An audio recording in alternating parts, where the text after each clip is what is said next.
El mundo ama una buena historia de Robin Hood.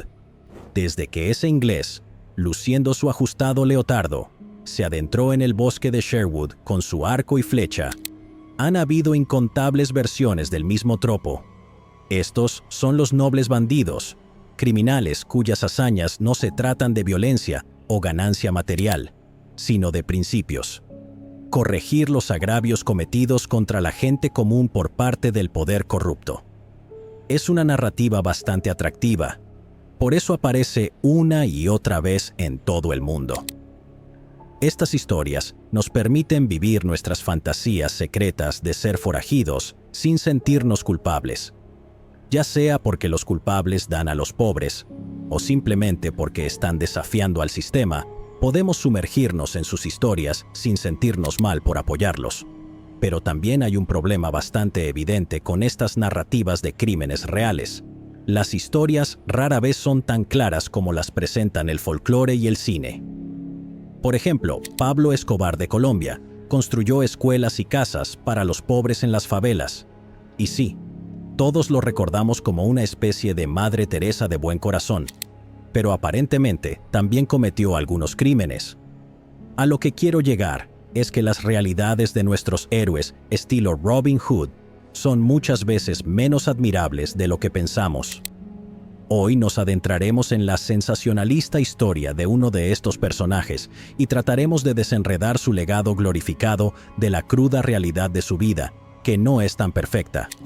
Porque sí, amigos, esta es la historia de André Stander, el forajido y antihéroe de Sudáfrica. Pero, ¿fue realmente el renegado anti-apartheid que la cultura popular recuerda? ¿O hay una realidad más oscura detrás de su historia que quedó fuera de su legado? Spoiler, es la segunda opción. Viajamos hasta 1979 en Johannesburgo, Sudáfrica. Las manos de una cajera bancaria tiemblan mientras informa a un oficial de policía sobre un robo. Un poco antes, un hombre se acercó a su ventanilla y le informó tranquilamente que tenía un revólver y exigió que llenara una bolsa con dinero.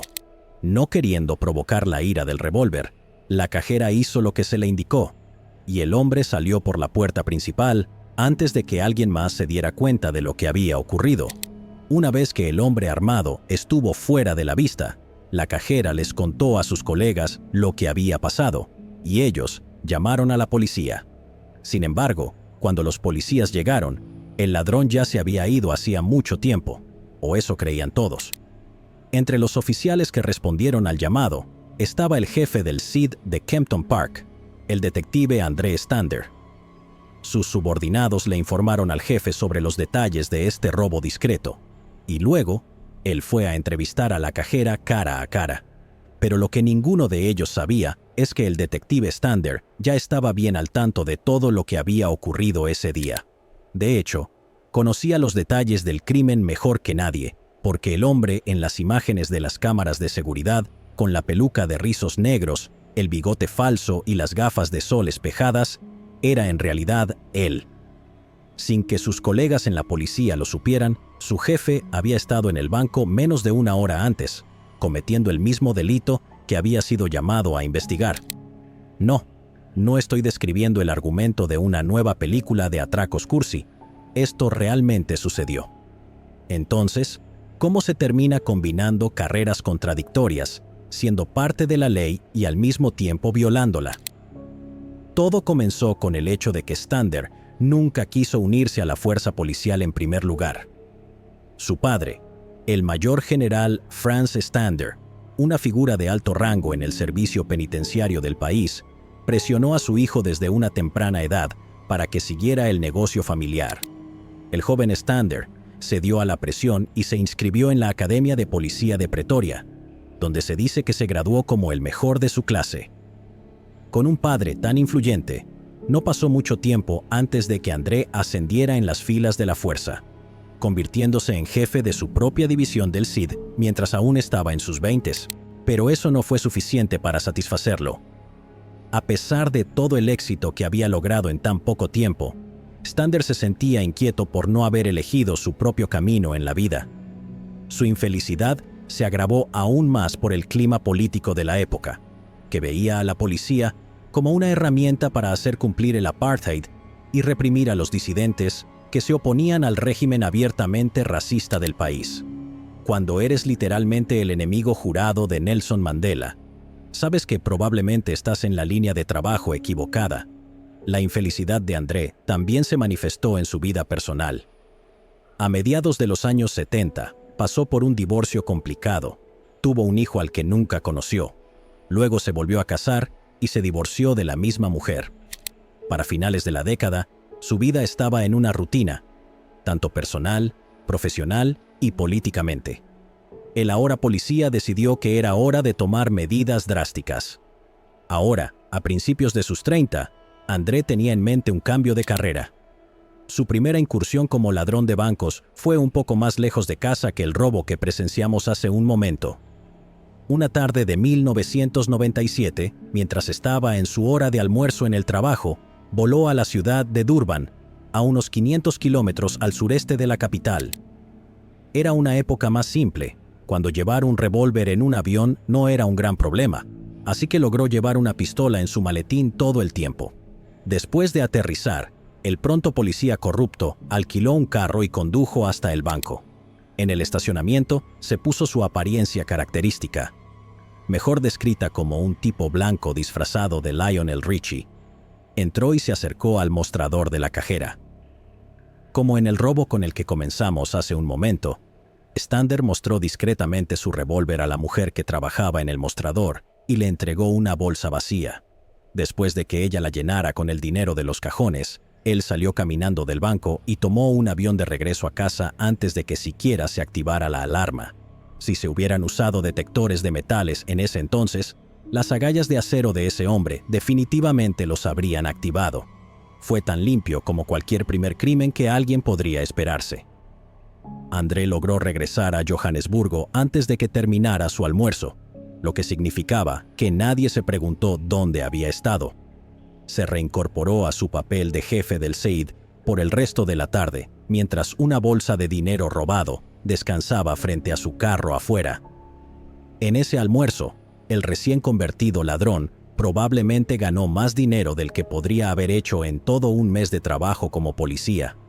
No está mal para un primer intento en la criminalidad, pero fue una gota en el océano comparado con lo que acumularía en los próximos años.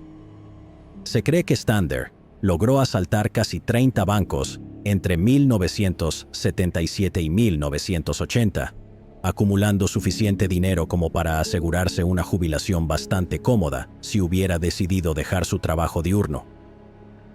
A pesar de la cantidad de crímenes que cometió durante este tiempo, desafortunadamente no sabemos mucho sobre los detalles de cada uno de sus asaltos incógnito. Las teorías difieren sobre por qué los periódicos no hicieron un gran escándalo con las historias en ese momento. Algunos creen que es porque Stander era blanco, un par de tonos más claros que los tipos de personas que el sistema prefería retratar como los malos en ese entonces. O tal vez fue simplemente porque la policía estaba tan malditamente avergonzada de que todo esto había sucedido justo bajo sus narices, por lo que eran reacios a revelar demasiados detalles. Y, obviamente, el peso político del padre de André también podría haber jugado un papel. Probablemente le resultaba un poco embarazoso que su amado Departamento de Correcciones tuviera que registrar a su propio hijo en el sistema cuando capturaron a André Stander en 1980. Este pequeño episodio, en sí, está bastante bien documentado. Sabemos que Stander usó el dinero obtenido de los robos alrededor de Sudáfrica para comprarse una casa nueva y abrir una tienda de souvenirs con su mejor amigo y socio comercial, Carl Van Deventer, quien también trabajaba en las fuerzas del orden. Van Deventer no tenía idea de que el negocio que estaba manejando con su amigo era en realidad una fachada para el lavado de dinero, pero estaba a punto de recibir una pista bastante clara. Ambos estaban bebiendo juntos en una fiesta en diciembre de 1979, cuando Stander decidió hacerle a su socio una nueva propuesta de negocio. Invitó a Van Deventer a unirse a él en sus robos de bancos, explicándole que tenía un carro esperándolo en el aeropuerto con todo su equipo. Cuando su amigo se negó, Stander intentó hacer que todo pareciera una broma. Lo que el policía convertido en ladrón no sabía, sin embargo, es que su socio comercial también era secretamente miembro de la Oficina de Seguridad del Estado, BOSS, por sus siglas en inglés, algo así como un KGB sudafricano, lo cual es tan aterrador como suena. Informó a los altos mandos de BOSS que enviaron agentes a vigilar un auto robado vinculado a Stander, que había sido abandonado en el aeropuerto de Jan Smuts. Primero registraron el carro, encontrando un pasamontañas, un revólver, una matrícula falsa, una mochila y varios otros artículos relacionados con robos bancarios. Sin embargo, pasarían algunas semanas antes de que el ladrón apareciera para incriminarse a sí mismo con toda esa jugosa evidencia, dejando a los agentes de BOSS observando el carro durante varias semanas. Después de las fiestas de Navidad y Año Nuevo, la espera valió la pena. Stander regresó al vehículo para recoger su disfraz. Los agentes simplemente observaron mientras el capitán de la SID recogía sus cosas y luego abordaba un avión hacia Durban. En lugar de atraparlo en el otro extremo, los agentes de BOSS simplemente esperaron su regreso. Me parece un poco negligente dejar que un ladrón de bancos conocido ande por ahí con un revólver solo para atraparlo en el acto, pero afortunadamente su próximo robo fue tan no violento como los anteriores. Stander llegó de regreso a Jan Smuts menos de 2 horas después, con 4,000 rands en su mochila y sin una explicación razonable de cómo los había obtenido. Fue arrestado de inmediato. En total, se cree que el policía renegado logró robar poco menos de 100,000 rands sudafricanos en todos sus crímenes. Eso equivale a unos $190,000 estadounidenses hoy en día. Puede que no sea una cantidad impresionante comparada con otros robos que hemos cubierto, pero esa es la verdadera genialidad del asunto.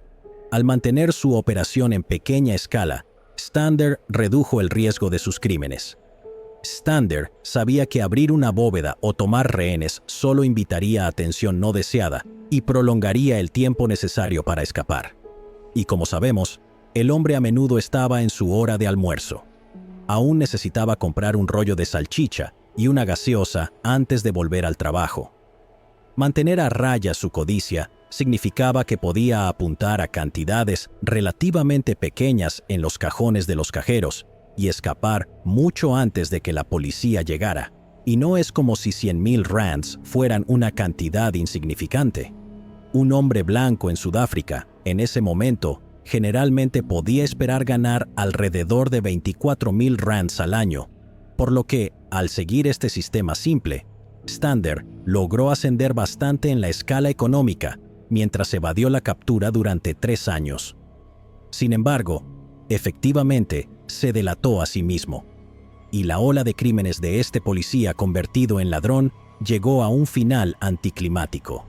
Cuando fue llevado ante la corte durante su juicio, Stander ofreció una pequeña explicación de por qué había decidido cruzar la delgada línea azul.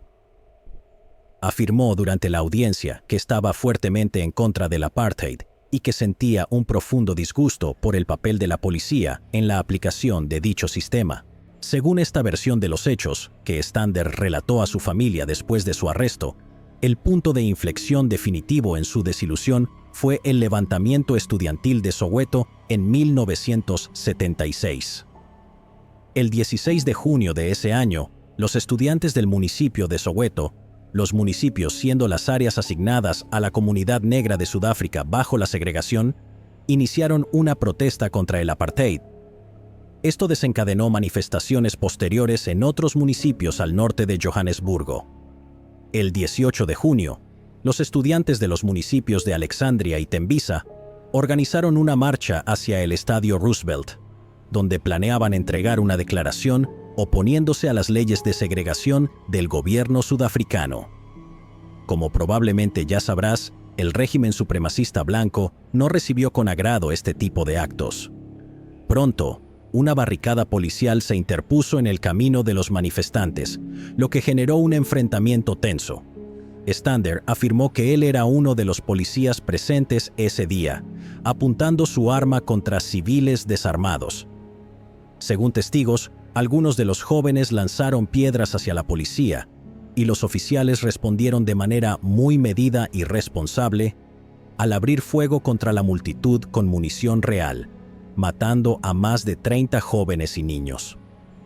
En su defensa, estoy seguro de que algunas de esas piedras lanzadas por adolescentes realmente dolieron. Sí, estamos siendo sarcásticos aquí.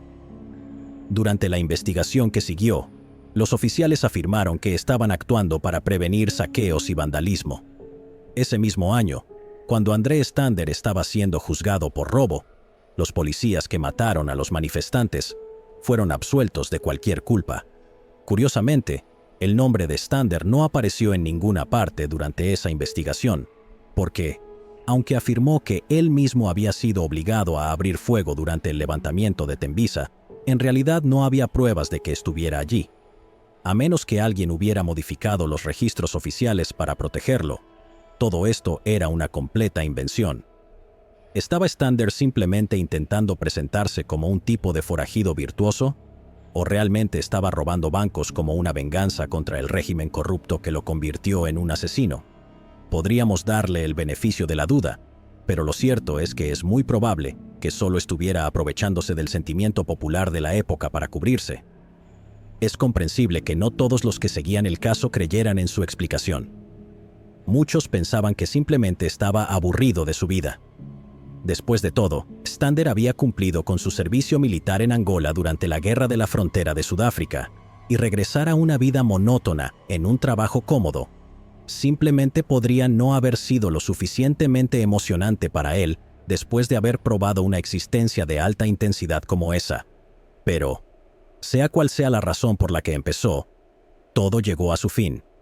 El 6 de mayo de 1980, André Stander fue sentenciado a un total de 75 años por sus crímenes.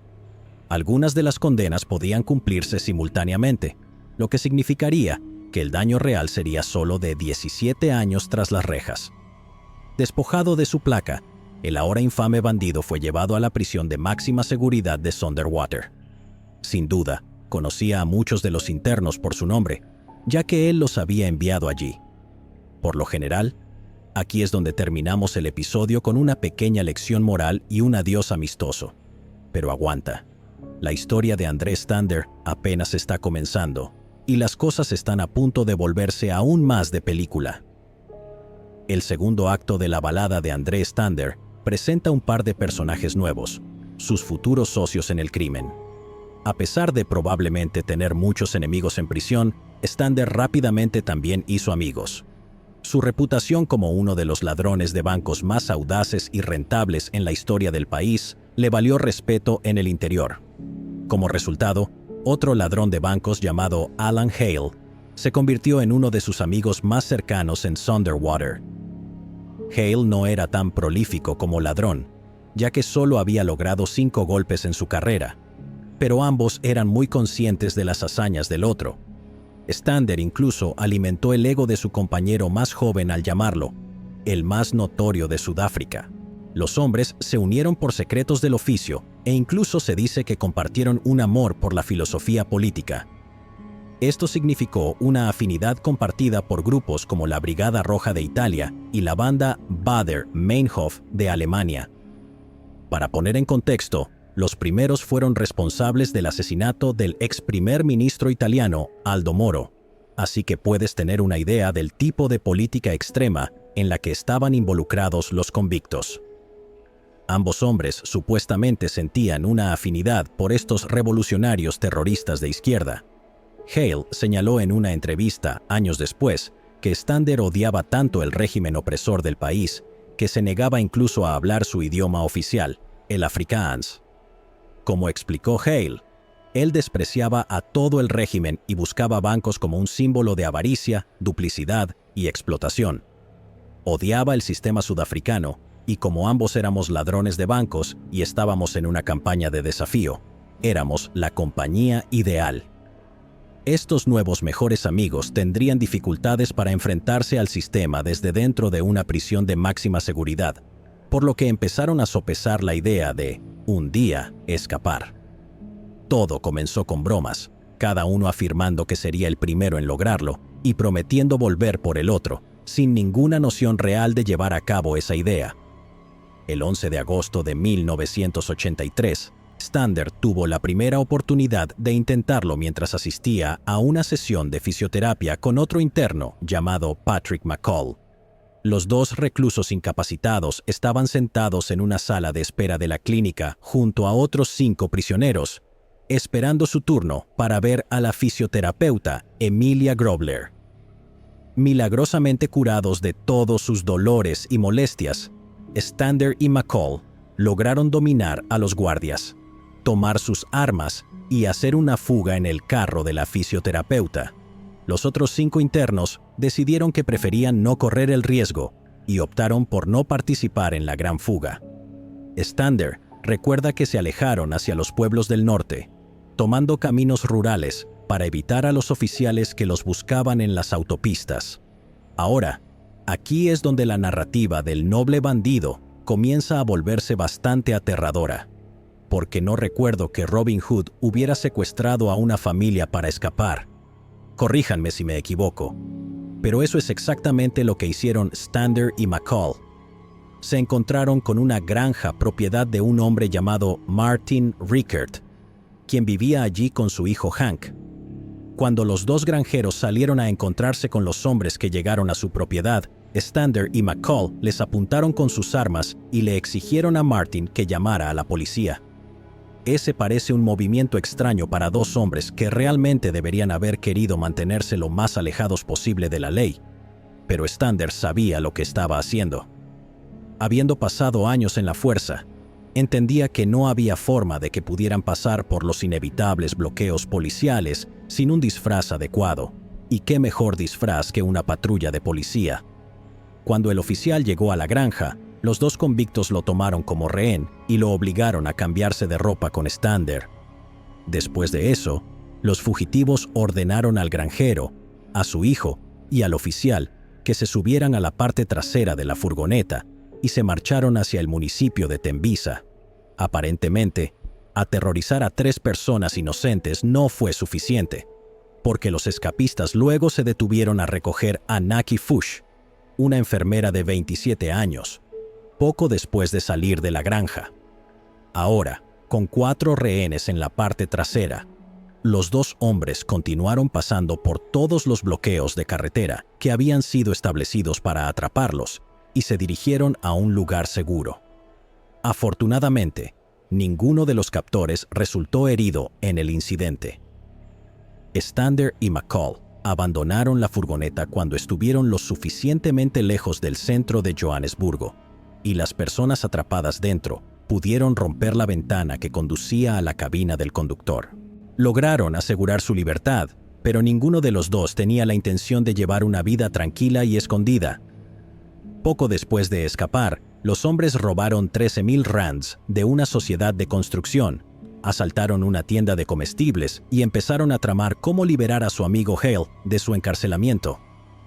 Él todavía estaba cumpliendo condena en Sonderwater, recibiendo bastante maltrato de los guardias que sabían que él y el escapista eran buenos amigos. Pasaron varios meses con el pobre Hale esperando cada día que sus amigos cumplieran su promesa.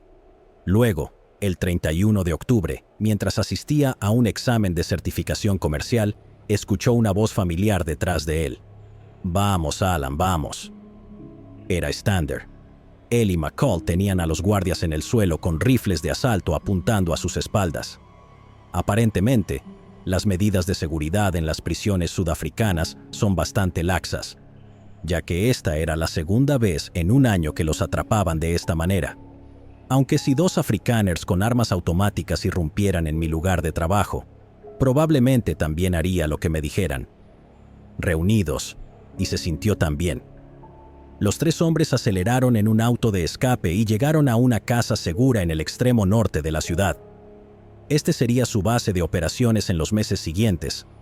Probablemente estés imaginando algún cobertizo utilitario para mantener un perfil bajo, pero estos alojamientos son todo menos eso. La pandilla utilizó sus riquezas combinadas para asegurar un lujoso apartamento con un garaje lleno de autos elegantes y un refrigerador repleto de champán. Una vez que la historia de su segunda fuga se hizo pública, Los medios se volvieron locos por la recién formada Banda Stander. La narrativa del forajido anti-establishment al estilo Robin Hood se propagó como un reguero de pólvora, y los tres hombres se convirtieron en un elemento básico en las noticias diarias y una verdadera espina en el costado de las autoridades. Parte del atractivo de la banda era el método no violento de sus robos, que se reanudaron poco después de que Hale fue liberado de prisión. Su metodología reflejaba los métodos de Stander de antes de su arresto, siendo lo más silenciosos y discretos posibles. En una grabación de audio enviada al reportero del Guardian Chris Sullivan en 2005, Hale explicó: habían reglas, nada de gritar, nada de mostrar armas, nada de planificar y nada de violencia de diseño. No era Tarantino. El objetivo del ejercicio no era aterrorizar a la gente, sino básicamente entrar y salir lo más rápido posible, porque estábamos en el proceso de robar 3 o 4 bancos al día. 3 o 4 al día. Así de fácil era robar bancos sudafricanos en los años 80. Es un milagro que alguien se molestara en tener un trabajo normal con esa clase de prolificidad. Es comprensible que los medios se engancharan con la historia de estos guerreros anti-establishment. La sensación mediática se alimentó aún más por lo increíblemente audaces que eran algunos de estos atracos.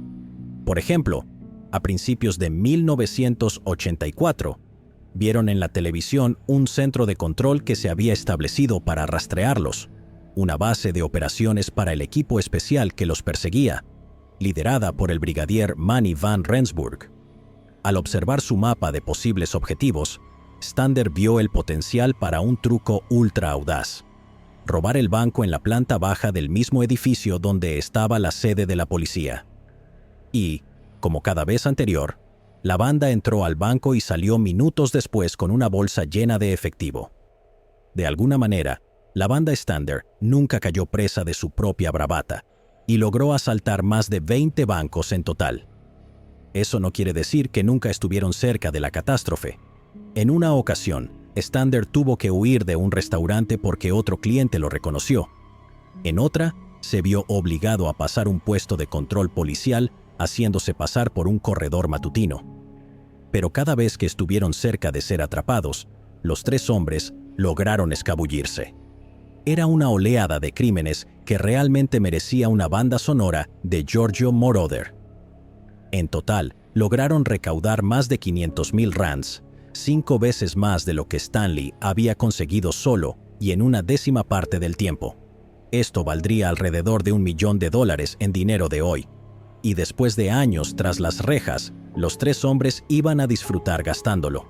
Esto significaba un estilo de vida caro, con acompañantes y alcohol, haciendo que su humilde escondite se pareciera a uno de los videos de rap más explícitos y decadentes de los años 90. Pero todas las cosas buenas deben llegar a su fin, y para la banda Stander, resultó ser su amor por la compañía femenina lo que los llevaría a su perdición. Después de que se publicaron fotos de sus apariencias en esos momentos en los periódicos, el 25 de enero de 1984, gracias a una cámara oculta en uno de los bancos, varias de las mujeres que habían visitado los escondites informaron a la policía sobre sus ocupantes. Hale entró en pánico al verse en los periódicos y comenzó a practicar un acento alemán en preparación para su fuga. Stander tenía en mente asuntos más prácticos, así que el 27 de enero, Stander viajó al extranjero por negocios, intentando conseguirles una vía de escape. Para este punto, había un creciente sentimiento de terror en el escondite, que ni siquiera un refrigerador lleno de champán podía curar. Hale decidió irse, mientras que McCall simplemente se negó a seguirlo, creyendo que estaba más seguro en el escondite que en las calles. Esa fue una decisión fatal. 3 días después, la policía rodeó la casa con cientos de oficiales. El miembro más impetuoso de la banda, el único ocupante restante, fue despertado a las 5 de la madrugada por el sonido de los policías gritando por un megáfono. Al escuchar esto, buscó su arma y salió al balcón disparando sin control antes de retroceder hacia adentro. Docenas de oficiales de policía respondieron a la acción y McCall fue abatido en una lluvia de balas y granadas aturdidoras. Algunas versiones informan que se suicidó en un armario, mientras que otras dicen que murió luchando. Sea cual sea el caso, la policía entró y lo encontró tendido muerto. Con uno de sus compañeros destrozado a balazos y el otro a miles de kilómetros de distancia, Hale se dirigió a Grecia y pasaría el siguiente año saltando por Europa tratando de evadir la captura, mientras usaba ese acento alemán que había pasado tanto tiempo perfeccionando. En 1985, fue localizado en el Reino Unido tratando de reclamar su botín de un robo anterior y cumplió 9 años en Gran Bretaña por cargos de posesión de armas y robo. Después de eso, fue extraditado a Sudáfrica para cumplir el resto de su condena. En 2005, fue liberado bajo palabra y ahora se gana la vida como orador motivacional. Un tipo de robo completamente diferente y solo ligeramente menos poco ético. Todo esto suena como una perfecta película de Hollywood. El tiroteo, la fuga, la cacería internacional. Y ni siquiera hemos cubierto el evento principal aún. ¿Qué pasó con André Stander, el líder de la banda? Como dije, él estaba fuera por negocios cuando la soga comenzó a cerrarse, y el negocio particular al que estaba atendiendo era muy acorde a su nueva vida de estilo Scarface. El líder de la banda estaba en Fort Lauderdale, Florida, cuando su amigo fue abatido a tiros en Johannesburgo. Había ido a Estados Unidos para negociar la venta de un yate llamado Lily Rose que la banda había comprado para facilitar su gran fuga. Todo había caído trágicamente no mucho antes de que los 3 hombres planearan dejar Sudáfrica para siempre, habiendo casi ahorrado suficiente dinero para una vida muy cómoda en la clandestinidad. El plan era vender el barco en Florida, cargado con sus ganancias mal adquiridas, donde el comprador de Stander los encontraría para hacerse cargo del vehículo de escape. Sin embargo, el Robin Hood de Sudáfrica tendría que idear un nuevo plan, ya que se había emitido una orden de arresto internacional en su contra y su yate había sido confiscado por la policía en su país. El ex policía decidió crear una identidad falsa. Ahora era un autor australiano llamado Peter Harris y tenía el pasaporte falso para probarlo. Aparentemente, la gente de Florida tenía problemas para distinguir los acentos falsos, porque este truco funcionó como un encanto. Incluso cuando fue arrestado en febrero de 1984 por conducir un carro no registrado con una licencia falsa, la policía aún aceptó que Stander era, de hecho, el ficticio Peter Harris y lo dejaron ir. Después de ser liberado, localizó el lote de autos donde su Ford Mustang no registrado estaba siendo retenido y saltó la cerca para recuperarlo. Después de romper las puertas, llevó el auto de vuelta al concesionario que se lo había vendido en primer lugar, pidiendo un nuevo trabajo de pintura. Para este punto, el concesionario sabía quién era su cliente.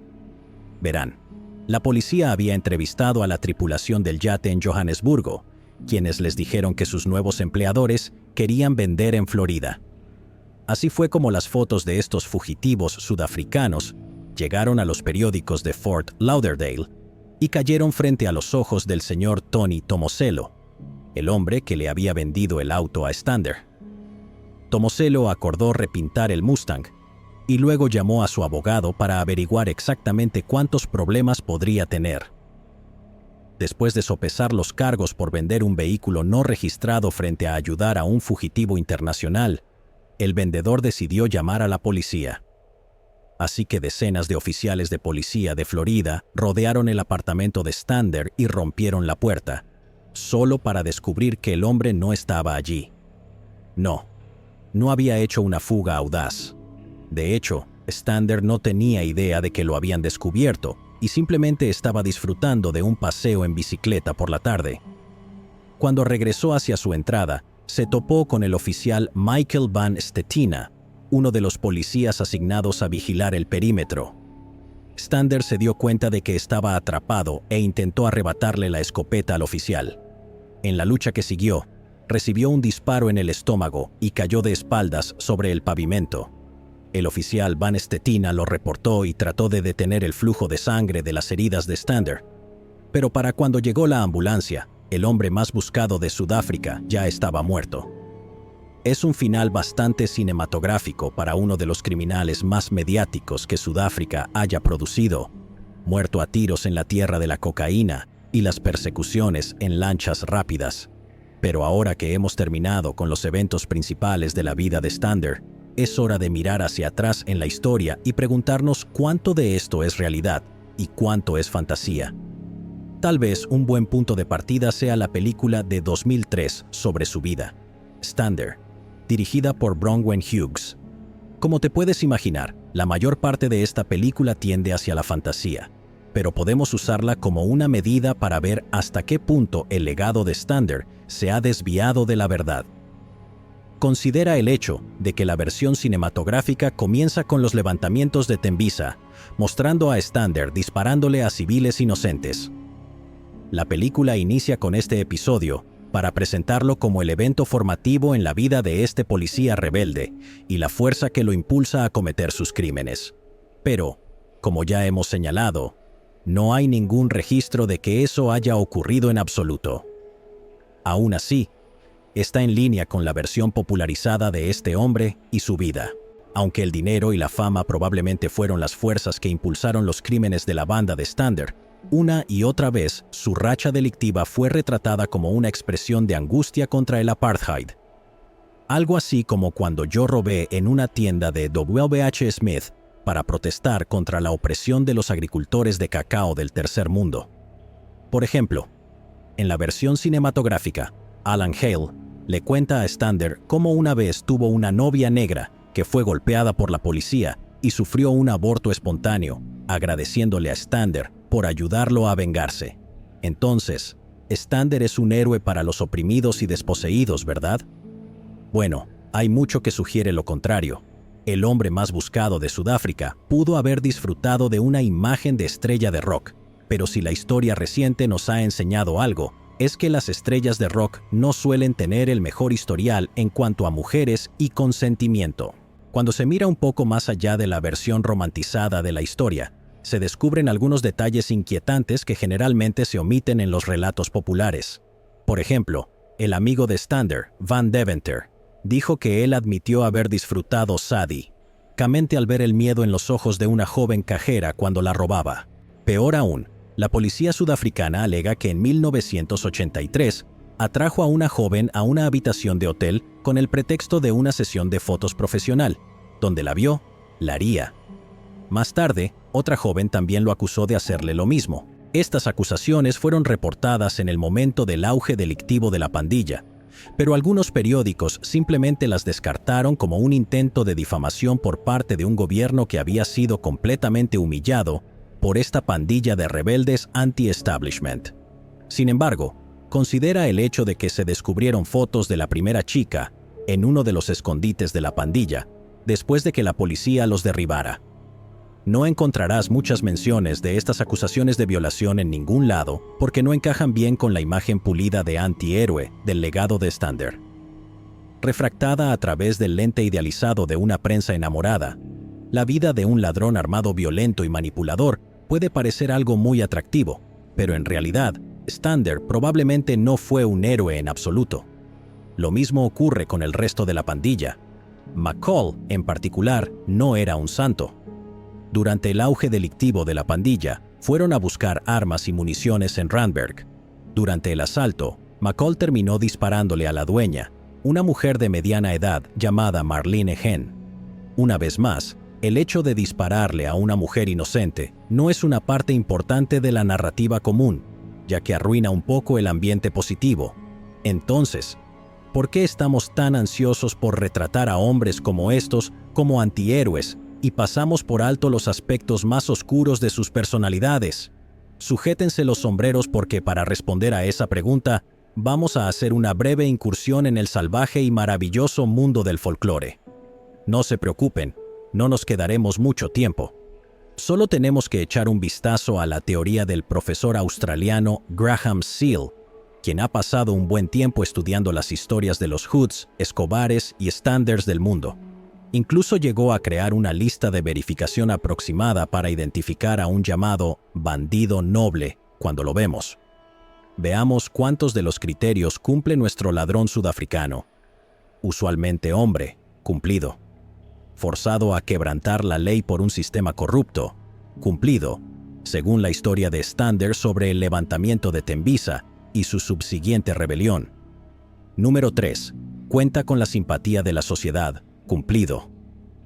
Como renegado autoproclamado anti-apartheid, Stander tenía la simpatía de una población que era en su mayoría negra.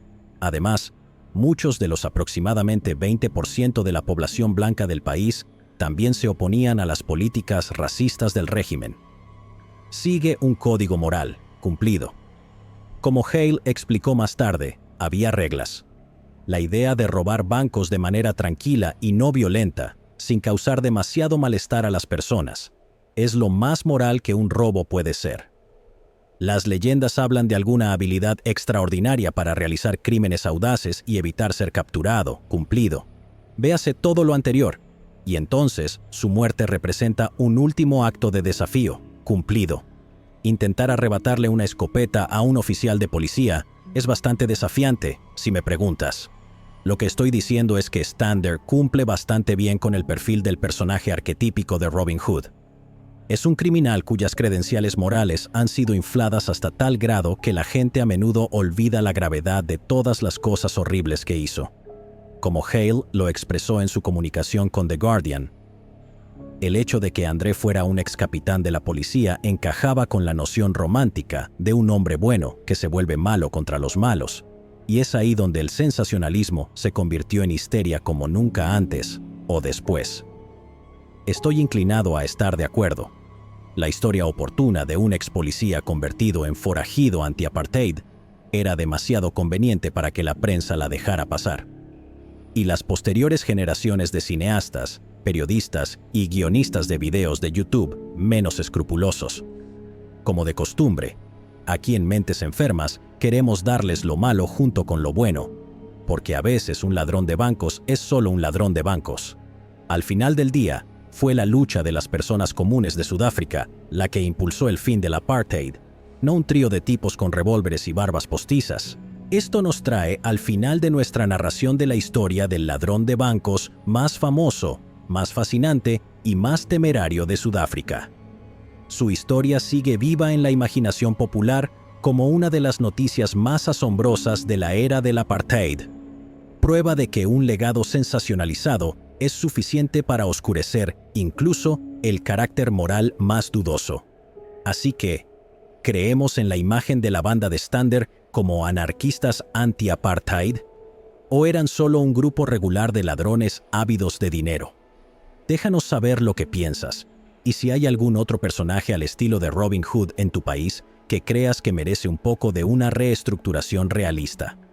Para terminar hoy, un recordatorio de que no importa cuán glamorosa parezca la historia llena de sexo y dinero de la banda de Stander, la realidad de la criminalidad a menudo termina en miseria. Solo pregúntenle al último miembro sobreviviente, Alan Hale, quien perdió gran parte de su juventud tras las rejas, le dijo a The Guardian: «Convéncete de que, si eres condenado por delitos graves, irás a prisión por una sentencia muy larga y tendrás que encontrar nuevas fuerzas y resolución para seguir enfrentando cada día, que parece interminable. Así que el crimen no paga». Viniendo de un hombre que una vez robó 4 bancos en un día, quiero decir, lo que sea, amigo, ya preordené el Lamborghini. Joburg, allá voy. Llegados aquí, ¿acaso no has visto este otro crimen? Yo no me lo perdería,